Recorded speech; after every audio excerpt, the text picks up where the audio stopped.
ലൈവിൽ രാവിലെ തന്നെ ജിൻഡോയും ജാസ്മിനും തമ്മിൽ പൊരിഞ്ഞ അടിയാണ് നടന്നത്.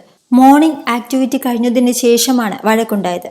ജാസ്മിന്റെ ബെഡിൽ ടിഷ്യൂ അലക്ഷ്യമായി കിടക്കുന്നുവെന്ന് ശ്രീതു വന്ന് പറഞ്ഞതോടെയാണ് വഴക്കാരംഭിക്കുന്നത്. ജിൻഡോയോടാണ് ശ്രീതു കംപ്ലൈന്റ് പറഞ്ഞത്.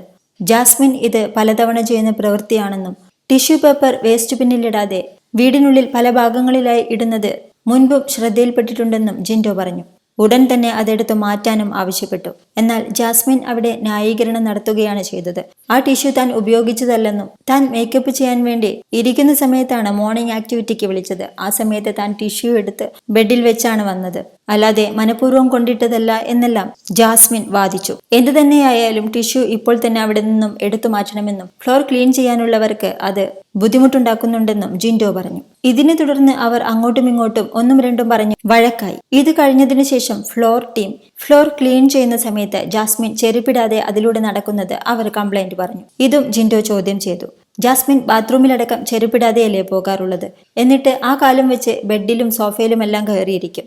അറ്റ്ലീസ്റ്റ് ബാത്റൂമിൽ പോകുമ്പോഴെങ്കിലും ചെരുപ്പ് യൂസ് ചെയ്തൂടെ എന്നാണ് ജിൻഡോ ചോദിക്കുന്നത്. ഇതിനെയും ജാസ്മിൻ എതിർത്തു. ജിൻഡോ വാട്ടർ ബോട്ടിലും കൊണ്ടല്ലേ ബാത്റൂമിൽ പോവാറെന്നും മര്യാദയ്ക്ക് ഫ്ലഷ് ചെയ്യാറ് പോലും ഇല്ലല്ലോ എന്നും ജാസ്മിൻ പറഞ്ഞു. താൻ ബാത്റൂമിൽ ചെരുപ്പിടാതെ പോകുന്നുണ്ടെങ്കിലും അവിടെയൊന്നും വൃത്തികേടാക്കിയിടാറില്ല എന്ന് ജാസ്മിൻ വാദിച്ചു. ഫ്ലോർ ക്ലീൻ ചെയ്യുന്ന സമയത്ത് ഡിസ്റ്റർബ് ചെയ്യാനായി അങ്ങോട്ടും ഇങ്ങോട്ടും നടന്നു കളിക്കുകയാണെങ്കിൽ തങ്ങൾ ഈ ക്ലീനിങ് പരിപാടി ഇവിടെ നിർത്തിവെക്കുമെന്ന് ഫ്ലോർ ടീം ക്യാപ്റ്റനായ നന്ദന പറഞ്ഞു. ഫ്ലോർ ക്ലീൻ ചെയ്യുന്ന സമയത്ത് അവരുമായി സഹകരിക്കണമെന്നും അവർക്ക് ബുദ്ധിമുട്ടുണ്ടാക്കരുതെന്നും ജിൻഡോ എല്ലാവരോടുമായി ആവശ്യപ്പെട്ടു.